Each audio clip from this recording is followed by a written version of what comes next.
ఓం నమో వెంకటేశాయ. అందరికీ నమస్కారం. ఈరోజు వీడియో దేవి నవరాత్రుల విశిష్టత గురించి తెలుసుకుందాం. ఓం శ్రీ మాత్రే నమః. అందరికీ శ్రీదేవి శరన్నవరాత్రుల శుభాకాంక్షలు. ఓం శ్రీ మాత్రే నమః. ఆశ్వయుజ శుద్ధ పాడ్యమి నుంచి దశమి వరకు వైభవంగా సాగే దసరా శరన్నవరాత్రి మహోత్సవాల్లో అధిష్టాన దేవత ఒక్కో రోజు ఒక్కో అవతారంలో భక్తజనులకు కనువిందు చేస్తుంది. జగజ్జనని అవతారాల అంతర్యాన్ని వెల్లడించేందుకు, ఆత్మరూపమైన సకల శక్తులను ప్రదర్శించేందుకు అమ్మవారిని దసరాలో వివిధ అలంకారాలలో తీర్చిదిద్దడం ఆనవాయితీగా వస్తుంది. ఆయా అవతారాల్లో దేవీ దర్శనం చేసుకుంటే సకల పాపహరణ జరుగుతుందనేదే నమ్మకంగా ఉంది. పవిత్ర పుణ్యక్షేత్రమైన విజయవాడలో ఇంద్రకీలాద్రి పర్వతంపై వెలిసిన కనకదుర్గమ్మ వారు భక్తులకి కొంగు బంగారమై కోరిన కోరికలు తీరుస్తూ వారికి సర్వ విజయాలను అనుగ్రహిస్తుంది. శ్రీ కనకదుర్గాదేవిని మూరమ్మల మూలపుటమ్మ అని కీర్తిస్తారు. అంటే ముగ్గురు అమ్మలకి మూలాధార శక్తి ఈవిడ. లక్ష్మి, సరస్వతి, దుర్గా అనే 3 పేర్లతో మనం నిత్యం ఆరాధించే త్రిమూర్తి స్వరూపిణిలే, త్రిశక్తి స్వరూపిణిలే ఈ ముగ్గురు మాతలు. శ్రీ లక్ష్మీదేవి అష్టైశ్వర్య భోగభాగ్య సంపత్ప్రదాయిని. ఈ తల్లిని మనస్ఫూర్తిగా కొలిచిన వారికి సకల సంపద, సంతాన సౌభాగ్యాలు ప్రసాదిస్తుంది. శ్రీ సరస్వతీదేవి విద్యా విజ్ఞాన ప్రదాయిని. ఈ తల్లిని త్రికరణ శుద్ధిగా ఆరాధించిన వారికి అఖండ విద్యా విజ్ఞాన జ్ఞానములు ప్రసాదిస్తుంది. శ్రీ దుర్గాదేవి శత్రుంజయ రూపిణి, సకల శక్తి స్వరూపిణి.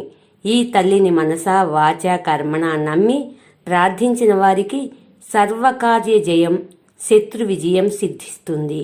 ఆది పరాశక్తి అయినటువంటి శ్రీ దుర్గాదేవి అమ్మవారిని ఈ శరన్నవరాత్రుల్లో 10 రోజులు అమ్మవారిని ఎంతో భక్తితో పూజిస్తాము.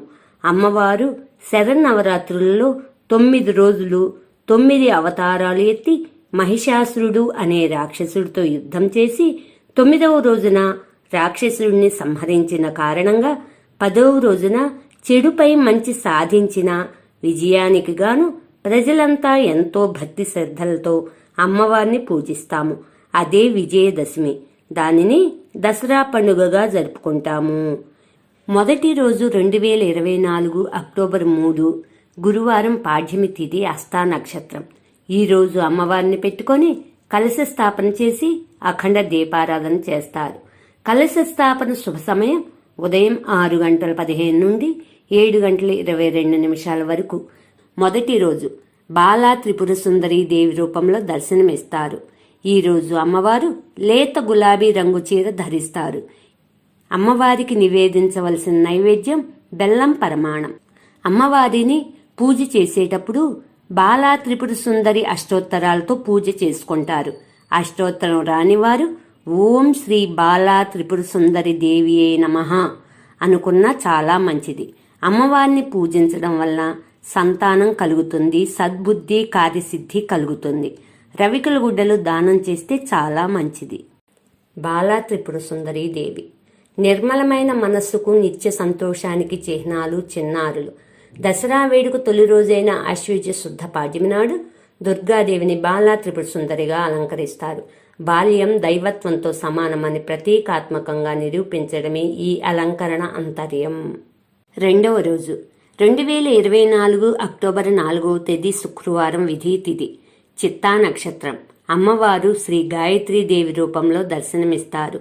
ఈ రోజు కనకాంబరం రంగు చీరను ధరిస్తారు. ఈ రోజు తామర పూలు, కలువు పూలతో అమ్మవారిని పూజిస్తే చాలా మంచిది. అమ్మవారికి నివేదించవలసిన నైవేద్యం నిమ్మకాయ పులిహార. అమ్మవారికి పూజ చేసేటప్పుడు గాయత్రి అష్టోత్తరాలతో గాయత్రి కవచాలు చదువుకుంటే చాలా మంచిది. అమ్మవారిని పూజించడం వల్ల మంత్రశక్తి, తేజస్సు కలుగుతుంది. ఎర్రటి గాజులు దానం చేస్తే చాలా మంచిది. అష్టోత్తరం రానివారు ఓం శ్రీ గాయత్రీ దేవియే నమః అని పూజిస్తే చాలా మంచిది. వేదమాత గాయత్రిగా దుర్గాదేవిని అలంకరిస్తారు. కిరీటంలో చంద్రుణ్ణి ముత్యాలు పగడాలు నీలాలతో కుప్పును పెట్టి ముక్త విద్రుమ హేమ నీల ధవళ అనే పంచముఖాలతో దేవి శోభిస్తుంది. భూమి నీరు అగ్ని వాయువు ఆకాశాల తేజస్సును తనలో ఇముడ్చుకున్న అంశానికి ప్రతీకగా పంచముఖాలు అలరారుతాయి. సకల మంత్రాలకు అనుష్ఠానాలకు ఉపనిషత్తులకు మూలమైన గాయత్రి ఉపదేశంలోని 24 శక్తి అక్షరాలు మంత్ర సమన్వితమైన జ్ఞాన ప్రబోధకాలని పండితులు ప్రవచిస్తారు. 3వ రోజు 2024 అక్టోబరు 5 శనివారం, తదియ తిథి, స్వాతి నక్షత్రం. ఈ రోజు అమ్మవారు శ్రీ అన్నపూర్ణాదేవిగా దర్శనమిస్తారు. అమ్మవారు గంధం రంగు చీరను ధరిస్తారు. ఈ రోజు మల్లెపూలతో పూజిస్తే చాలా మంచిది. నైవేద్యం కొబ్బరి అన్నం, గారెలు, దద్దోజనం. అమ్మవారి పూజ చేసేటప్పుడు అన్నపూర్ణాదేవి అష్టకం చదువుకుంటే చాలా మంచిది. అన్నదానం చేస్తే చాలా మంచిది. అష్టోత్తరం రానివారు ఓం శ్రీ అన్నపూర్ణాదేవియే నమః అని పూజ చేసుకుంటే చాలా మంచిది. సకల దానాల్లో ఉత్కృష్టమైనది అన్నదానం. లోకాలకు క్షుద్ధార్తి తీర్చే మాతృస్వరూపమే అన్నపూర్ణ అవతార పరమార్థం. వామహస్తంలో రసాన్న పాత్ర ధరించి ఆది భిక్షువుగా యాచించి వచ్చిన లయకారుడైన విశ్వేశ్వరునికి భోజన ప్రదానం చేస్తున్నట్లు దేవిని అలంకరిస్తారు. లోక పోషకురాలైన అన్నపూర్ణ రూపంలో దుర్గాదేవిని దర్శిస్తే కాశీకి వెళ్లి వచ్చినంత పుణ్యం లభిస్తుందని భక్తులు భావిస్తారు. 4వ రోజు 2024 అక్టోబర్ 6వ తేదీ ఆదివారం, చవితి తిథి, విశాఖ నక్షత్రం. అమ్మవారు శ్రీ లలితా త్రిపుర సుందరి దేవి రూపంలో దర్శనమిస్తారు. బంగారు రంగు చీరలో దర్శనమిస్తుంది. ఎర్రటి కలువ పూలు, ఎర్రటి గులాబీలతో పూజిస్తే చాలా మంచిది. నివేదించవలసిన నైవేద్యం చక్కెర పొంగలి, పరమాన్నం. సహస్రనామ పుస్తకాలు దానం చేస్తే చాలా మంచిది. అమ్మవారిని శ్రీ లలితా సహస్రనామాలతో పూజిస్తే చాలా మంచిది. అష్టోత్తరం రానివారు ఓం శ్రీ లలితా త్రిపుర సుందరి దేవియే నమః అని పూజించవచ్చు. అష్టదిక్పాలకులను, నవగ్రహాలను శక్తి సమన్వితం చేసే ఉపాసన కలగచేయడమే ఈ అలంకార అంతర్యమని నిర్వచిస్తారు. మహామంత్రాది దేవతగా ఉన్న త్రిపుర సుందరి శ్రీచక్రం మూల శక్తిగా ఉపదేశకులకు అభివర్ణిస్తారు. లక్ష్మీదేవి, సరస్వతీదేవి ఇరువైపులా వింజామరలు వీస్తుండగా భక్తి భావనను చెందే చెరుకుగడను చేత పట్టుకొని శివుని వక్షస్థలంపై కూర్చొని దేవి దర్శనమిస్తుంది. 5వ రోజు 2024 అక్టోబర్ 7వ తేదీ సోమవారం, పంచమి తిథి, అనురాధ నక్షత్రం. అమ్మవారు ఈరోజు శ్రీ మహాచండీ దేవి అవతారంలో కనిపిస్తారు. అమ్మవారు పసుపు రంగు, బంగారు రంగు చీరలో దర్శనమిస్తారు. అమ్మవారికి నివేదించవలసిన నైవేద్యం కట్టె పొంగలి, చలిమిడి, వడపప్పు. దక్షిణ తాంబూలం, స్వయం పాకం దానం ఇస్తే చాలా మంచిది. ఈరోజు మహాచండీ స్తోత్రాలు, అష్టోత్తరాలతో మంగళ చండికా స్తోత్రాలు చదువుకుంటే చాలా మంచిది. అష్టోత్తరం రానివారు ఓం శ్రీ మహాచండీ దేవియే నమః అని చదువుకుంటూ పూజ చేసుకుంటే చాలా మంచిది. 6వ రోజు 2024 అక్టోబర్ 8వ తేదీ మంగళవారం, షష్ఠీ తిథి, జ్యేష్ఠ నక్షత్రం. ఈరోజు అమ్మవారు శ్రీ మహాలక్ష్మీదేవి అవతారంలో దర్శనమిస్తారు. అమ్మవారు గులాబీ రంగు చీరను ధరిస్తారు. ఈరోజు తామర, తెల్లని కలువ పూలు, గులాబీ పూలతో అమ్మవారిని పూజిస్తే చాలా మంచిది. అమ్మవారిని పూజించడం వలన ఐశ్వర్యము, ధన ప్రాప్తి కలుగుతుంది. దక్షిణ, డబ్బులు దానం చేస్తే చాలా మంచిది. అమ్మవారిని పూజిస్తూ లక్ష్మీ అష్టోత్తరాలు, లక్ష్మీ స్తోత్రాలు చదువుకుంటే చాలా మంచిది. అష్టోత్తరాలు రానివారు ఓం శ్రీ మహాలక్ష్మీ దేవియే నమః అని చదువుకుంటూ పూజిస్తే చాలా మంచిది. లోకస్థితికారిణిగా ధన, ధాన్య, ధైర్య, విజయ, విద్య, సౌభాగ్య, సంతాన, గజలక్ష్ములుగా వరాలు ప్రసాదించే అష్టలక్ష్మి సమిష్టి రూపమైన అమృత స్వరూపిణిగా కనిపించే ఆర్థిక బాధలు ఉండవని నమ్మకము. సురాసురుల పాలకడల్ని చిలికినప్పుడు క్షీరాబ్ది కన్యగా పుట్టిన వరదాభయ హస్తాలతో కమలాసనాసీనురాలైన దుర్గాదేవి రూపంలో మహాలక్ష్మి దర్శనమిస్తుంది. 7వ రోజు 2024 అక్టోబర్ 9వ తేదీ బుధవారం, సప్తమి తిథి, మూలా నక్షత్రం. అమ్మవారు శ్రీ సరస్వతీదేవి అవతారంలో దర్శనమిస్తారు. అమ్మవారు తెలుపు రంగు చీరను ధరిస్తారు. ఈరోజు తెల్లని పువ్వులు, మారేడు దళాలతో అమ్మవారిని పూజిస్తే చాలా మంచిది. అమ్మవారికి నివేదించవలసిన నైవేద్యం దద్దోజనం, పాయసాన్నం. సరస్వతీదేవి అష్టోత్తరాలతో అమ్మవారిని పూజిస్తే చాలా మంచిది. విద్యా ప్రాప్తి కలుగుతుంది. పుస్తకాలు దానం చేస్తే చాలా మంచిది. అష్టోత్తరం రానివారు ఓం శ్రీ సరస్వతీదేవ్యై నమః అని చదువుకుంటూ అమ్మవారిని పూజిస్తే చాలా మంచిది. చింతామణి, జ్ఞాన, నీల, ఘట, కిని, అంతరిక్ష మహాసరస్వతులుగా సప్తనామాలతో కొలువందుకునే వాగ్దేవి ప్రాణుల నాలుకపై నర్తించే బుద్ధి ప్రదాయిని. దుర్గాదేవి జన్మ నక్షత్రమైన మూలా నక్షత్రం రోజున ఆర్చామూర్తిని సరస్వతిగా అలంకరించడం విశేషం.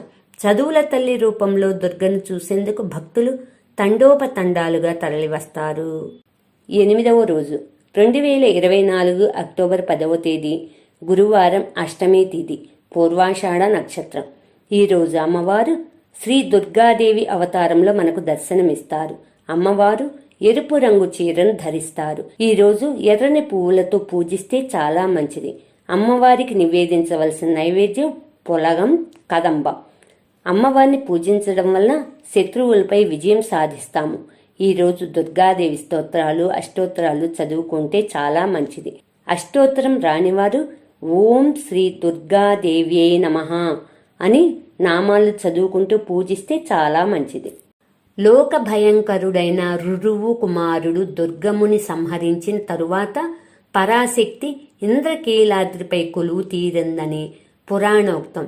చండ, ముండ, రక్తబీజ, శంభుని శుంభ, ధూమ్రలోచన, మహిషాసురాది రాక్షసులను తుదముట్టించిన దేవీ దర్శనంతో దుర్గతుల నుంచి తప్పించుకోవచ్చనేదే భక్తుల విశ్వాసం. 9వ రోజు 2024 అక్టోబర్ 11వ తేదీ శుక్రవారం, నవమి తిథి, ఉత్తరాషాఢ నక్షత్రం. ఈరోజు అమ్మవారు శ్రీ మహిషాసుర మర్దిని దేవి అవతారంలో దర్శనమిస్తారు. అమ్మవారు నీలి రంగు చీరతో దర్శనమిస్తారు. ఈరోజు అమ్మవారికి నివేదించవలసిన నైవేద్యం చింతపండు పులిహోర, గారెలు, వడపప్పు, పానకం. ఈరోజు మహిషాసుర మర్దిని స్తోత్రాలు, అష్టోత్తరం చదువుకుంటే చాలా మంచిది. అష్టోత్తరం రానివారు ఓం శ్రీ మహిషాసుర మర్దిని దేవియే నమః అని నామాలు చదువుకుంటూ పూజ చేసుకుంటే చాలా మంచిది. ముక్కోటి దేవతల వేడుకోళ్లను ఆలకించి వారి ఆయుధ తేజస్సులను గ్రహించి శక్తి స్వరూపిణిగా ఆవిర్భవించిన మహిషాసురుణ్ణి చంపినట్లు పురాణాలు ఉద్ఘోషిస్తున్నాయి. హిమవంతుని కానుకగా సింహ వాహనాన్ని అధిష్ఠించి రాక్షస గణాలైన భిక్షుకుడు, చామరుడు, ఉదద్రుడు, భాష్కలుడు, బిడాలుడు మొదలైన వారిని దునుమాడినట్లు దేవీ మహాత్మ్యంలో చెబుతారు. అటువంటి మహిషాసుర మర్దిని అవతారంలో సర్వాయుధ పాణిగా క్షేత్ర అధిష్టాన దేవత దుర్గాదేవి ఆశ్వయుజ శుద్ధ నవమి నాడు దర్శనమిస్తుంది. 10వ రోజు 2024 అక్టోబర్ 12 శనివారం, దశమి తిథి, శ్రవణ నక్షత్రం. ఈరోజు అమ్మవారు శ్రీ రాజరాజేశ్వరి దేవి అవతారంలో దర్శనమిస్తారు. ఎర్రటి పువ్వులు, సుగంధభరితమైన పూలతో పూజిస్తే అమ్మవారిని చాలా మంచిది. ఈ రోజు నివేదించవలసిన నైవేద్యం శాకాన్నం, మహా నైవేద్యం. ఈ 9 రోజులు చేసిన ప్రసాదాలు ఈ రోజు చేసుకుని మహా నైవేద్యంగా పెడితే అమ్మకి చాలా మంచిది. ఈ రోజు అమ్మవారిని పూజించడం వల్ల శక్తి, సౌభాగ్యం కలుగుతుంది. రాజరాజేశ్వరి అష్టకం చదువుకుంటే చాలా మంచిది. అష్టోత్తరం రానివారు ఓం శ్రీ రాజరాజేశ్వరి దేవ్యే నమః అని చదువుకుంటే చాలా మంచిది. బ్రహ్మదేవుని నివాసం సత్యలోకం, పద్మనాభుని నిలయం వైకుంఠం, గౌరీపతి ఆవాసం కైలాసం. ఈ ముల్లోకాలకి అధిష్టాన దేవత మహాత్రిపుర సుందరి. ఆమె రాజరాజేశ్వరి. సృష్టి, స్థితి, లయకారకులైన బ్రహ్మ, విష్ణు, మహేశ్వరులను తన అధీనం చేసుకుంటూ షోడశాక్షరి మంత్రానికి అధిష్టాన దేవతగా శ్రీచక్ర నీరాజనాలందుకుని ఏకాదశ శక్తుల సంగ్రహంగా అపరాజితగా కొలువందుకునే దేవత రాజరాజేశ్వరి. రక్షాశక్తి, మంత్రశక్తి, ప్రాణశక్తి, కళాశక్తి, ఐశ్వర్యశక్తి, విద్యాశక్తి. లేతాకుపచ్చ వస్త్రాన్ని ధరించి చైతన్య రూపంగా చెరుకు చాపం చేతిలో ధరించి కనిపించే రాజరాజేశ్వరి రూపం. ఇంద్రకీలాద్రి క్షేత్ర దేవతను దర్శనం చేసుకుంటే సిరులు కలుగుతాయని భక్త కోటి నమ్మకం. దసరా ఉత్సవాల చివరి రోజైన ఆశ్వీజ శుద్ధ దశమి నాడు అమ్మవారిని రాజరాజేశ్వరి అవతారంలో అలంకరిస్తారు. ఓం శ్రీమాత్రే నమః. ఉద్వాసన చేసుకోవడం సమయము శుక్రవారము, మంగళవారం వచ్చినప్పుడు ఆ రోజుల్లో చేసుకోకూడదు కాబట్టి శనివారము 10వ రోజు పూజ అయిపోయినాక ఉద్వాసన చేసుకుంటే చాలా మంచిది. ఓం శ్రీమాత్రే నమః. Please subscribe, please like, share, comment. మరిన్ని శ్లోకాలతో నెక్స్ట్ వీడియోలో కలుద్దాం. ధన్యవాదములు.